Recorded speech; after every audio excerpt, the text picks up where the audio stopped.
दोस्तों नमस्कार, ये है मार्गदर्शन फॉर सिविल सर्विसेज। मैं अनुराग चौधरी। दोस्तों आज की वीडियो में हम सॉल्व करेंगे LT grade, TGT, PGT, government inter college प्रवक्ता, गवर्नमेंट डिग्री कॉलेज, उच्चतर शिक्षा असिस्टेंट प्रोफेसर, केंद्रीय विद्यालय संगठन और नेट जेआरएफ के लिए विश्व के भूगोल से संबंधित महत्वपूर्ण प्रश्नों का भाग 28। इसमें हम पर्यावरण अवनयन से संबंधित महत्वपूर्ण प्रश्नों को सॉल्व करेंगे। दोस्तों ये वीडियो भूगोल विषय से आयोजित विभिन्न परीक्षाओं के साथ साथ सामान्य अध्ययन के पर्यावरण एवं पारिस्थितिकी खंड के लिए भी बहुत ही उपयोगी है। तो आप इन प्रश्नों को सामान्य अध्ययन के दृष्टिकोण से भी तैयार कर सकते हैं। आइए शुरू करते हैं आज का वीडियो। विश्व के भूगोल से संबंधित महत्वपूर्ण प्रश्नों का भाग 28, पर्यावरण अवनयन से संबंधित महत्वपूर्ण प्रश्न। दोस्तों इस वीडियो का पहला प्रश्न है कि जलवायु परिवर्तन का कार्बन डाइऑक्साइड सिद्धांत किसके द्वारा जो है प्रस्तावित किया गया था। ऑप्शन है चैम्बरलिन, होम्स, कैनेली या सोलबर्ग। तो आपको बताना है कि जलवायु परिवर्तन का कार्बन डाइऑक्साइड सिद्धांत किसके द्वारा या किस विचारक के द्वारा प्रतिपादित या प्रस्तावित किया गया था। सही उत्तर है ऑप्शन ए चैम्बरलिन। दोस्तों चैम्बरलिन ने जलवायु परिवर्तन का कार्बन डाइऑक्साइड सिद्धांत प्रस्तावित किया था और सबसे पहले 1861 में टिंडाल द्वारा कार्बन डाइऑक्साइड सिद्धांत प्रस्तावित किया गया था। तो याद रखिएगा यहाँ पर जो ऑप्शंस हैं उसमें चैम्बरलिन ने कार्बन डाइऑक्साइड सिद्धांत जलवायु परिवर्तन के लिए प्रस्तावित किया, लेकिन सबसे पहले 1861 में टिंडाल नामक वैज्ञानिक द्वारा कार्बन डाइऑक्साइड सिद्धांत प्रस्तावित किया गया था। अगला प्रश्न है निम्नलिखित में से कौन पारिस्थितिक संतुलन के लिए आवश्यक नहीं है, आपको बताना है। ऑप्शन है आपके नव्यकरणीय ऊर्जा संसाधनों का उपयोग, निर्वनीकरण पर नियंत्रण, संसाधनों का संरक्षण या फिर विकासशील देशों का औद्योगिकरण। तो इसमें से आपको बताना है कि कौन सा पारिस्थितिक संतुलन के लिए आवश्यक नहीं है। तो सही उत्तर आपका हो जाएगा विकासशील देशों का औद्योगिकरण। दोस्तों ये पारिस्थितिक संतुलन के लिए जरूरी नहीं है, जबकि नव्यकरणीय ऊर्जा संसाधनों का प्रयोग, निर्वनीकरण पर नियंत्रण और संसाधनों का संरक्षण ये पारिस्थितिक संतुलन के लिए जरूरी है। दोस्तों देखिए विकासशील देशों के औद्योगिकरण ये पारिस्थितिक संतुलन के लिए जरूरी नहीं है, क्योंकि विकासशील देशों में औद्योगिकरण से पर्यावरण का अवनयन यानी डिग्रेडेशन होता है। अगला प्रश्न है निम्नलिखित में से कौन सी ग्रीन हाउस गैस या हरित गृह गैस नहीं है। देखिए कार्बन डाइऑक्साइड और मीथेन, क्लोरीन या फिर नाइट्रस ऑक्साइड। तो सही उत्तर है आपका क्लोरीन, ऑप्शन सी। आप देख सकते हैं कि क्लोरीन जो है वो ग्रीन हाउस गैस नहीं है। प्रमुख ग्रीन हाउस गैसों में carbon dioxide, carbon monoxide, methane, nitrous oxide, chlorofluorocarbon और हाइड्रोफ्लोरोकार्बन यानी HFC हैं। ग्रीन हाउस प्रभाव उत्पन्न करने की क्षमता क्लोरोफ्लोरोकार्बन में सर्वाधिक है, लेकिन भूमंडलीय तापन यानी ग्लोबल वार्मिंग के लिए मुख्यतः कार्बन डाइऑक्साइड गैस उत्तरदायी है, क्योंकि विभिन्न ग्रीन हाउस गैसों में इसकी मात्रा सर्वाधिक है। और कार्बन डाइऑक्साइड एक भारी गैस है, ये पार्थिव विकिरण के लिए वायुमंडल की अपारगम्यता को बढ़ाती है, जिससे कि जो पृथ्वी से परावर्तित विकिरण है वो इसके धरातल पर रहकर यहाँ पर जो है ऊष्मा यानी गर्मी उत्पन्न करता है। अगले प्रश्न पर आते हैं, निम्न में से कौन सी ग्रीन हाउस गैस नहीं है, आपको बताना है। ऑप्शन है carbon dioxide, methane, nitrous oxide या फिर आर्गन।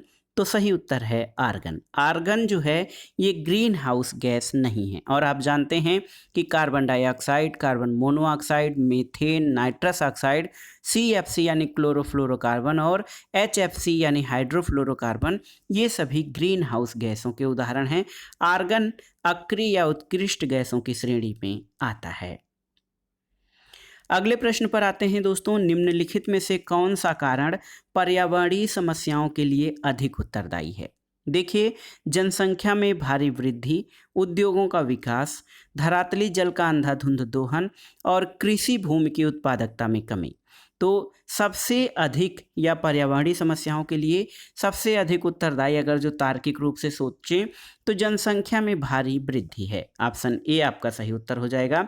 इसको अगर जो आप विश्लेषित करें तो देखिए जनसंख्या में भारी वृद्धि पर्यावरणीय समस्याओं के लिए बहुत अधिक उत्तरदायी है। उद्योग, धरातली जल का अंधाधुंध दोहन और कृषि भूमि की उत्पादकता में कमी की समस्या, ये सभी समस्याएं जनसंख्या में भारी वृद्धि के परिणाम स्वरूप उत्पन्न होती हैं। बढ़ती जनसंख्या की बढ़ती आवश्यकताओं को ध्यान में रखते हुए आज ईंधन, कोयला, पेट्रोलियम जनित उद्योगों की संख्या में भारी वृद्धि हो रही है, जिसके कारण कार्बन डाइऑक्साइड सहित सभी ग्रीन हाउस गैसें वायुमंडल में पहुंच रही हैं, जिससे कि वैश्विक तापन बढ़ रहा है। और इसके अतिरिक्त औद्योगिक तापन का एक और हानिकारक प्रभाव अम्ल वर्षा, जनसंख्या को पेयजल उपलब्ध कराने के लिए भूमिगत जल का अंधाधुंध दोहन किया जा रहा है, जिसके परिणामस्वरूप भूजल स्तर गिरता जा रहा है।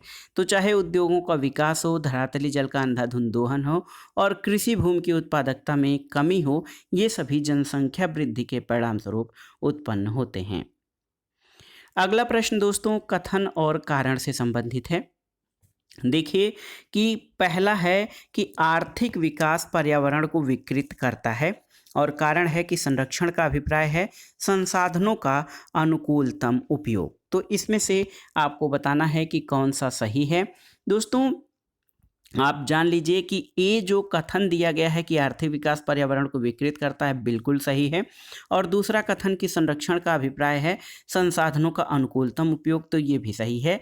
लेकिन कारण जो है कथन की सही व्याख्या नहीं करता है, तो यहाँ पर ऑप्शन बी आपका सही हो जाएगा कि ए और आर दोनों सही हैं और आर ए की सही व्याख्या नहीं करता है।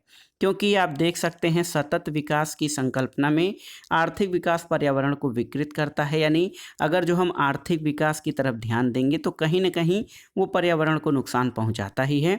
और दूसरी चीज संरक्षण का अभिप्राय संसाधनों के अनुकूलतम उपयोग को संदर्भित करता है। अगला प्रश्न है दोस्तों मानवीय क्रियाकलापों से सर्वाधिक प्रभावित हुआ है क्या, आपको बताना है। तो यहाँ पर देखिए टुंड्रा जीवोम, विषुवत रेखी वन जीवोम, मध्य अक्षांशी घास भूमि या फिर बोरियल जीवोम। तो सही उत्तर है ऑप्शन बी विषुवत रेखी वन जीवोम। दोस्तों उष्णकटिबंधीय वर्षा वन एक ऐसा क्षेत्र है जो कि भूमध्य रेखा के दक्षिण में लगभग 28 डिग्री अक्षांश के भीतर होता है। धरती पर रहने वाले सभी पशुओं और पौधों की प्रजातियों की आधी संख्या इन वर्षा वनों में रहती है। विश्व वन्य जीव निधि के बायोम वर्गीकरण के भीतर उष्णकटिबंधीय वर्षा वन को उष्णकटिबंधीय आर्द्र वन का एक प्रकार माना जाता है और इन्हें विषुवतीय सदाबहार तराई वन के रूप में भी निर्दिष्ट किया जाता है। देखिए दोस्तों उष्णकटिबंधीय वर्षा वन या विषुवत रेखी वन, ये जो जीवोम है वर्तमान में मानव गतिविधियों के कारण बिखर रहे हैं। भूवैज्ञानिक प्रक्रियाओं जैसे कि ज्वालामुखी और ज्वालामुखी परिवर्तन के कारण होने वाला अधिवास विखंडन अतीत में हुआ है और उन्हें प्रजातिकरण के चालक के रूप में पहचाना गया है। हालांकि आप जानते हैं कि मानव प्रेरित तीव्र अधिवास विनाश को प्रजातियों के विलुप्त होने के प्रमुख कारणों में एक माना जाता है और इन क्षेत्रों में उच्च वर्षा पाई जाती है, जिससे कि घुलनशील पोषक तत्वों का अपक्षलन या लीचिंग के कारण मिट्टी अनुपजाऊ हो जाती है। तो मानवीय क्रियाकलापों से सर्वाधिक विषुवत रेखीय वन जीवों प्रभावित हुए हैं। अगला प्रश्न है विश्व के किस क्षेत्र में अपक्षलन की प्रक्रिया बड़ी तीव्र होती है। देखिए आर्द्र उष्णकटिबंध में, शीत कटिबंध में, शुष्क उष्णकटिबंध में या फिर मध्य अक्षांशी प्रदेशों में। तो सही उत्तर है ऑप्शन ए आर्द्र उष्णकटिबंध में। दोस्तों आर्द्र उष्णकटिबंधीय क्षेत्रों में उच्च वर्षा की मात्रा के कारण जो घुलनशील पोषक तत्व हैं उनकी लीचिंग या अपक्षलन के कारण मिट्टी अनुपजाऊ होती है और अपक्षलन की प्रक्रिया आर्द्र उष्णकटिबंध क्षेत्रों में पाई जाती है जहां पर बहुत अधिक मात्रा में वर्षा होती है। अगला प्रश्न है लियोपोल्ड मैट्रिक्स का उपयोग किया जाता है किसके लिए।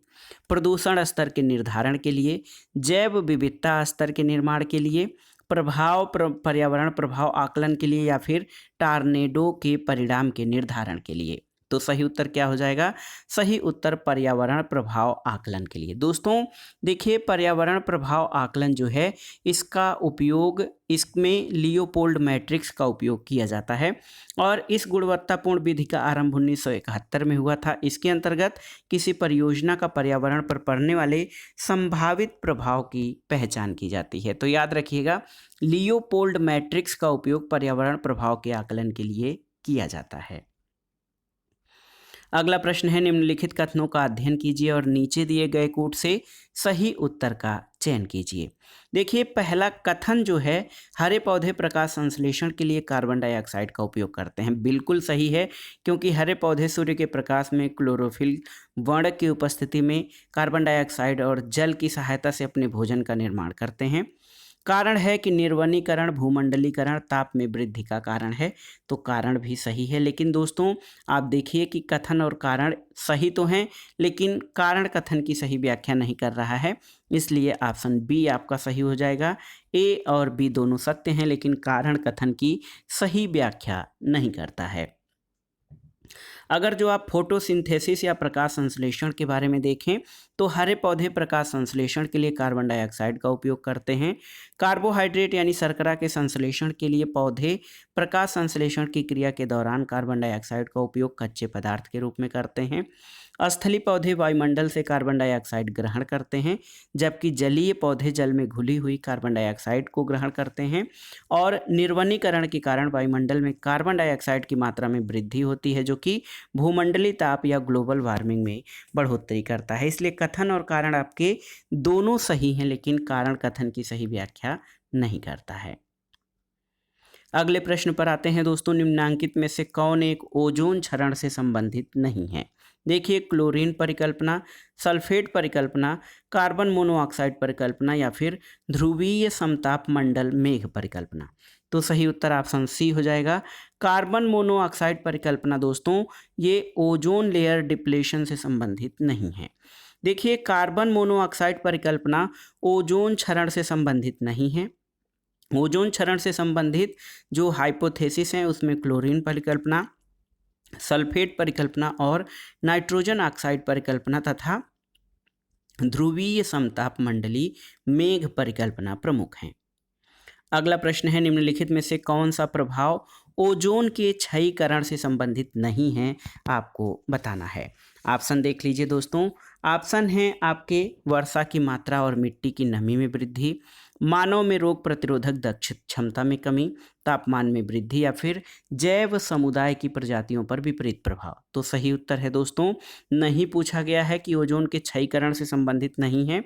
तो देखिए वर्षा की मात्रा और मिट्टी की नमी में वृद्धि ये आपके ओजोन के क्षरण से संबंधित नहीं है, जबकि मानव में रोग प्रतिरोधक क्षमता में कमी, तापमान में वृद्धि और जैव समुदाय की प्रजातियों पर विपरीत प्रभाव ये सब ओजोन के क्षयीकरण से संबंधित हैं। देखिए वर्षा की मात्रा और मिट्टी में नमी की वृद्धि जो है ओजोन के क्षयीकरण से संबंधित नहीं है। ओजोन के क्षरण के परिणाम स्वरूप मानव में रोग प्रतिरोधक क्षमता में कमी आ रही है, पृथ्वी के तापमान में वृद्धि और जैव समुदाय की प्रजातियों पर विपरीत प्रभाव पड़ रहा है। अगला प्रश्न है कि ओजोन परत के क्षरण के लिए कौन सी गैस उत्तरदायी होती है, आपको बताना है। ऑप्शन है आपके नाइट्रोजन, हाइड्रोजन, कार्बन डाइऑक्साइड और क्लोरोफ्लोरोकार्बन। तो यहाँ पर आप देख सकते हैं CFC यानी क्लोरोफ्लोरोकार्बन ये ओजोन परत के क्षरण के लिए उत्तरदायी गैस है। ओजोन परत में छेद होने का प्रमुख कारण क्लोरीन है। इसकी उत्पत्ति chlorofluorocarbon, hydrofluorocarbon, halogens, carbon tetrachlorine, methyl chloroform और मिथाइल ब्रोमाइड जैसे रसायनों से होती है। और आप जानते हैं कि रेफ्रिजरेशन और दोस्तों refrigeration, air conditioning, scanner, plastic आदि से ओजोन परत का नष्ट होना बहुत अधिक तेज़ी से होता है, क्योंकि इनसे उत्सर्जित होने वाले रसायनों में जो है ओजोन परत को क्षरण करने की क्षमता होती है। तो ओजोन परत क्षरण के लिए आप देख सकते हैं कि इन गैसों में से क्लोरोफ्लोरोकार्बन गैस बहुत अधिक उत्तरदायी है। अगला प्रश्न है, निम्न रासायनिक तत्वों में से कौन एक ओजोन क्षरण नहीं करता है? HFCS, CFCS, HCFC या फिर H2SO4। तो यहाँ पर आप देखिए दोस्तों H2SO4 जो ये सल्फ्यूरिक एसिड है H2SO4 ये आपका ओजोन क्षरण नहीं करता है, लेकिन HFC यानी हाइड्रोफ्लोरोकार्बन, CFC यानी क्लोरोफ्लोरोकार्बन और HCFC जिसको हाइड्रोक्लोरोफ्लोरोकार्बन कहते हैं, ये सभी रसायन ऐसे हैं कि जो ओजोन क्षरण करती हैं। और CFC अणु क्लोरीन, फ्लोरीन और कार्बन से बना होता है। इसका व्यापारिक नाम फ्रेयान होता है। और इसका उपयोग मुख्यतः रेफ्रिजरेटर, एयर कंडीशनर और आग बुझाने वाले कारक के रूप में होता है। हाइड्रोक्लोरोफ्लोरोकार्बन, जिसको HCFC कहा जाता है, ये गैस ओजोन क्षरण और वैश्विक तापमान दोनों में योगदान देती है। HFCS गैस मानव द्वारा ओजोन विघटनकारी गैसों के विकल्प के रूप में लाई गई है, हालांकि इसके द्वारा ओजोन का विघटन कम होता है। और H2SO4 यानी सल्फ्यूरिक अम्ल वर्षा के लिए उत्तरदायी, यानी एसिड रेन जो है अम्ल वर्षा, उसमें H2SO4 और HNO3 यानी नाइट्रिक एसिड का योगदान होता है। अगले प्रश्न पर आते हैं दोस्तों। निम्न देशों में किसका कार्बन डाइऑक्साइड का प्रति व्यक्ति उत्सर्जन सबसे कम है? देखिए, संयुक्त राज्य अमेरिका, ऑस्ट्रेलिया, जापान और भारत। अगर जो इन चारों विकल्पों की बात की जाए तो भारत में प्रति व्यक्ति कार्बन डाइऑक्साइड का उत्सर्जन कम है। अगर जो विश्व बैंक के आंकड़ों के अनुसार 2018 में भारत में 1.8 मीट्रिक टन का कार्बन डाइऑक्साइड का प्रति व्यक्ति उत्सर्जन सबसे कम है। संयुक्त राज्य अमेरिका में कार्बन डाइऑक्साइड का प्रति व्यक्ति उत्सर्जन 15.2 मीट्रिक टन है। ऑस्ट्रेलिया में 15.5 मीट्रिक टन, जबकि जापान में प्रति व्यक्ति कार्बन डाइऑक्साइड का उत्सर्जन 8.7 मीट्रिक टन है। अगला प्रश्न है, निम्नलिखित में से कौन सा जैव निम्नकणीय नहीं है, आपको बताना है। देखिए, इसमें देखिए जीव, पादप, प्लास्टिक पदार्थ या फिर इनमें से कोई नहीं। ये आपका TGT परीक्षा में पूछा गया था, बहुत ही आसान सा प्रश्न है। प्लास्टिक पदार्थ जो होते हैं ये जैव निम्नीकरणीय नहीं है, क्योंकि ये आसानी से नष्ट नहीं होता है, जबकि जीव, पादप और ये जीव और पादप ये जैव निम्नीकरण पदार्थों की श्रेणी में आते हैं। तो याद रखिएगा, प्लास्टिक बायोडिग्रेडेबल नहीं है। अगला प्रश्न है, निम्नलिखित ग्रीन हाउस गैसों में किस एक का उत्सर्जन पूर्णतः मानवोद्भवी है? यानी कौन सा ग्रीन हाउस गैस पूरी तरह से मानव द्वारा उत्पन्न होता है? क्लोरोफ्लोरोकार्बन, मीथेन, नाइट्रस ऑक्साइड और हाइड्रोजन सल्फाइड। तो आप देख सकते हैं क्लोरोफ्लोरोकार्बन ये मानवोद्भवी जो है ग्रीन हाउस गैस है, जबकि मीथेन, नाइट्रस ऑक्साइड और हाइड्रोजन सल्फाइड ये प्राकृतिक रूप से भी उत्सर्जित होते रहते हैं। मीथेन जुगाली करने वाले जानवर धान के खेतों में, नाइट्रस ऑक्साइड ये आपके दोस्तों हाइड्रोजन सल्फाइड और नाइट्रोजन ऑक्साइड ये ज्वालामुखी गैसों से निःसरण होते हैं। आप देख सकते हैं कि क्लोरोफ्लोरोकार्बन का उत्सर्जन पूरी तरह मानवोद्भवी है। ये एक कार्बनिक यौगिक है जो केवल कार्बन, क्लोरीन, हाइड्रोजन और फ्लोरीन के परमाणुओं से बनता है। इसका प्रयोग प्रणोदक यानी एरोसोल अनुप्रयोगों में विलायक के तौर पर व्यापक रूप से होता है, और ओजोन क्षरण में इसकी भूमिका को देखते हुए CFC या क्लोरोफ्लोरोकार्बन जैसे यौगिकों का निर्माण मॉन्ट्रियल प्रोटोकॉल के तहत चरणबद्ध तरीके से बंद कर दिया गया है। अब आइए अगले प्रश्न पर आते हैं दोस्तों। शहरी और औद्योगिक केंद्रों में देखा जाए जब धुएं के साथ कोहरा मिल जाता है तो इसे क्या कहते हैं? ये प्रश्न बहुत ही महत्वपूर्ण है। ऑप्शन है धूम कोहरा, कुहासा, ओस या पाला। तो सही उत्तर है SMOG, स्मॉग। स्मॉग दोस्तों क्या है? ये धूम्र कोहरा है। शहरी औद्योगिक क्षेत्रों में जब धुएं के साथ यानी औद्योगिक जो धुआं होता है, धूम्र होता है, उसके साथ कोहरा मिल जाता है तो इसे धूम कोहरा कहते हैं। ये कई प्रकार की समस्याओं जैसे दृश्यता में कमी लाता है। इसके अलावा सांस और फेफड़े संबंधी समस्याओं का कारण बनता है। तो याद रखिएगा, शहरी और औद्योगिक क्षेत्रों में जब धुएं के साथ कोहरा मिल जाता है तो इसको धूम्र कोहरा कहते हैं। अगला प्रश्न है मिनीमाटा घटना। मिनीमाटा घटना या मिनीमाटा व्याधि जो पर्यावरण अवनयन का उदाहरण है, किस कारण से हुई थी? तो सही उत्तर है दोस्तों मिनीमाटा व्याधि जल प्रदूषण से हुई थी। आप देखिए, मिनीमाटा घटना पर्यावरण डिग्रेडेशन का जो है बहुत बड़ा उदाहरण है, जल प्रदूषण से संबंधित है। जापान में मिनीमाटा नामक नगर में जल में पारा यानी Hg मरकरी की अधिक मात्रा घुलने के कारण वहाँ के लोग एक गंभीर रोग से पीड़ित होने लगे। इस रोग को मिनीमाटा नगर के नाम पर मिनीमाटा व्याधि या मिनीमाटा रोग का नाम दिया गया, जो जल में पारे की अधिक मात्रा में विद्यमानता के कारण होता है। और जल में पारा अधिक घुलने से वहाँ की मछलियों में पारे की मात्रा बहुत अधिक हो गई। और आप जानते हैं कि पारा बायोडिग्रेडेबल नहीं है, वो किसी न किसी माध्यम से मछलियों से होकर मानवों में आने लगा और यहाँ उसमें उसकी संख्या बहुत अधिक, उनकी मात्रा बहुत अधिक बढ़ गई, जो कि लोगों के लिए नुकसानदेह होने लगा। अब आइए अगले प्रश्न पर आते हैं। निम्नलिखित में से कौन विश्व स्तरीय पर्यावरण समस्या नहीं है, आपको बताना है। देखिए, ओजोन परत का क्षरण, अम्लीय वर्षा, कांच गृह प्रभाव या वन अपरोपण।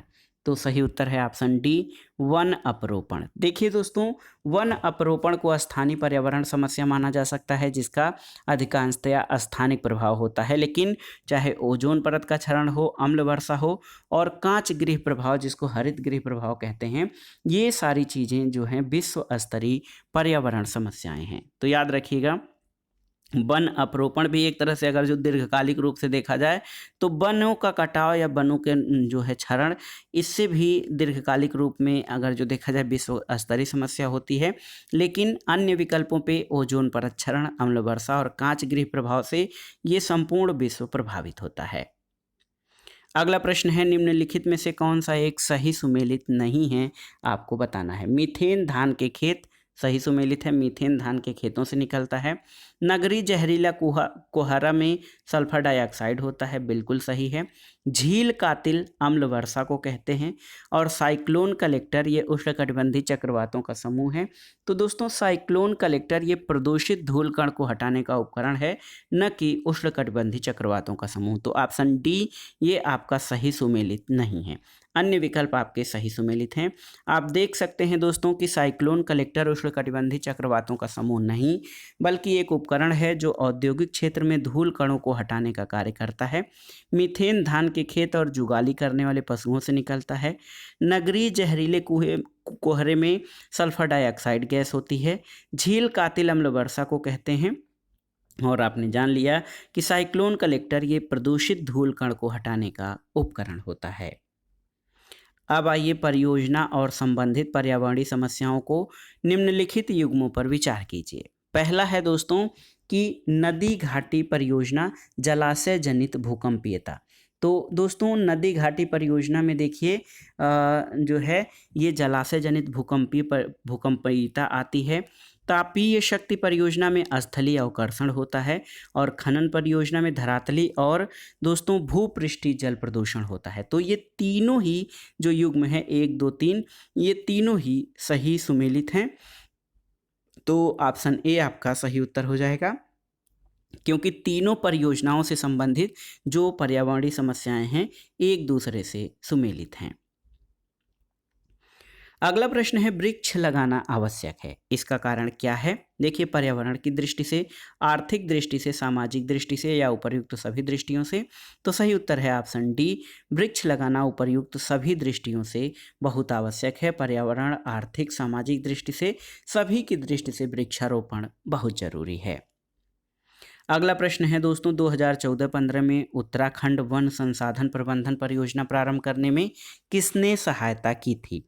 UNESCO ने, कोरिया ने, जापान ने या फिर संयुक्त राज्य अमेरिका ने।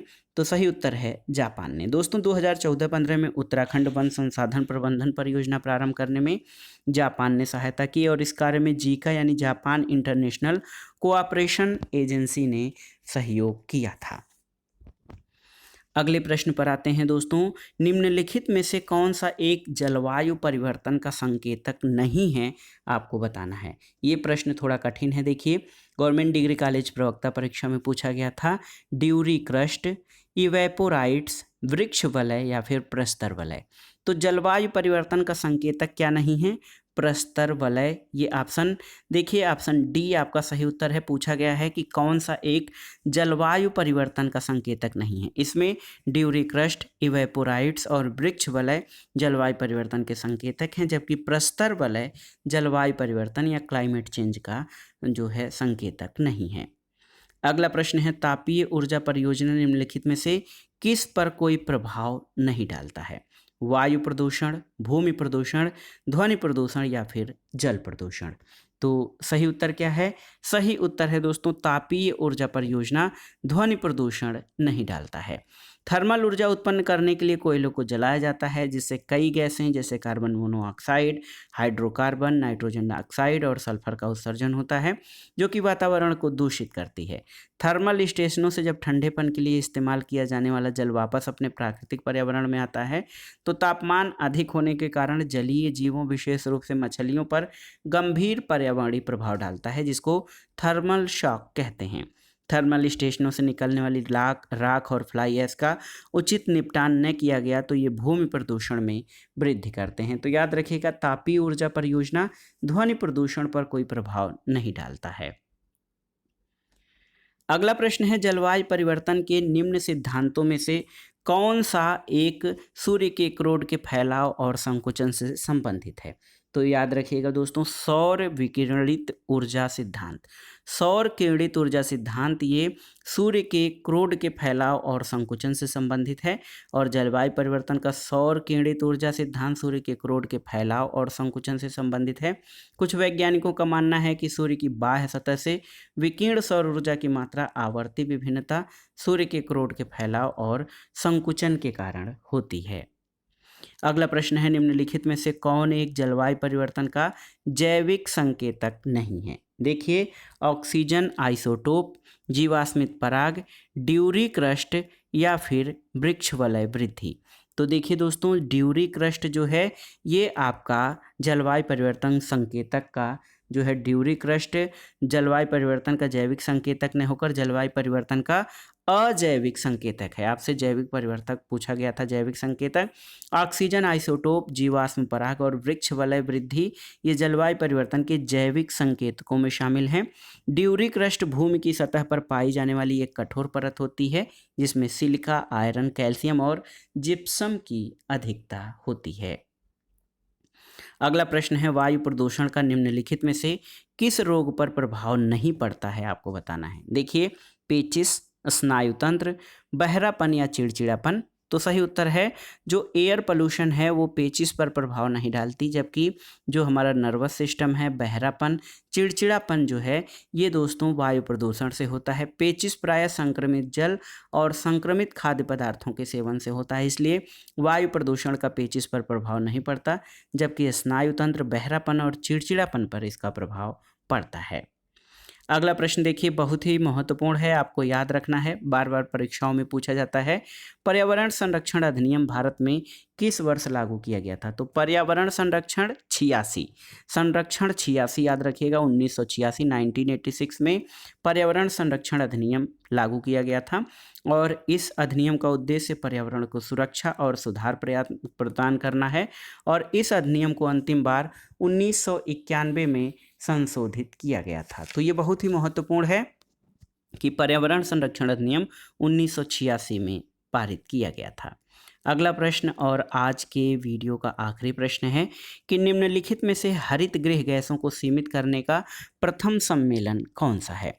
टोरंटो, रियो, मॉन्ट्रियल या फिर क्योटो। तो सही उत्तर है क्योटो प्रोटोकॉल। क्योटो जापान का एक शहर है और क्योटो प्रोटोकॉल दोस्तों ये 11 दिसंबर 1997 को अंगीकृत किया गया था। ये 16 फरवरी 2005 से लागू हुआ और क्योटो प्रोटोकॉल के 192 पार्टीज यानी 192 पक्षकार हैं और ये हरित गृह गैसों को सीमित करने से संबंधित प्रथम सम्मेलन है। तो दोस्तों ये था आज का वीडियो। टीजीटी, पीजीटी, जीआईसी प्रवक्ता, LT grade, government degree college, उच्चतर शिक्षा असिस्टेंट प्रोफेसर और नेट जेआरएफ विश्व के भूगोल के लिए महत्वपूर्ण प्रश्नों का अभ्यास सेट जिसमें हमने प्रीवियस ईयर्स पेपर्स में पूछे गए प्रश्नों को सॉल्व किया। ये प्रश्न आपके आगामी परीक्षाओं के लिए बहुत ही उपयोगी है। साथ ही साथ विभिन्न परीक्षाओं जैसे UP PCS, RO, Bihar PCS, MP PCS और अन्य परीक्षाओं के पर्यावरण पारिस्थितिकी खंड के लिए भी ये जो सेट था बहुत ही महत्वपूर्ण था क्योंकि इसमें प्रश्न जो पर्यावरण और पारिस्थितिकी खंड से संबंधित हैं यहाँ से पूछे जाते हैं। दोस्तों इसमें हमने अब ये खंड समाप्त कर लिया है, ये खंड पूरा कर लिया है। आगे हम मानव भूगोल जो कि भूगोल विषय के अंतर्गत बहुत ही महत्वपूर्ण खंड है, मानव भूगोल से संबंधित महत्वपूर्ण प्रश्नों को आगे कवर करेंगे। आप हमारे चैनल से जुड़े रहें इसी तरह के अन्य ज्ञानवर्धक वीडियो के लिए और अपनी तैयारी को मुकाम पर पहुंचाएं, अपनी सफलता को सुनिश्चित करें हमारे साथ अनुराग चौधरी मार्गदर्शन फॉर सिविल सर्विसेज के साथ। दोस्तों वीडियो आपको कैसा लगा हमें कमेंट बॉक्स में ज़रूर बताइएगा। वीडियो को लाइक करें, शेयर करें और इस चैनल मार्गदर्शन फॉर सिविल सर्विसेज को सब्सक्राइब करें। वीडियो देखने के लिए धन्यवाद दोस्तों, नमस्कार।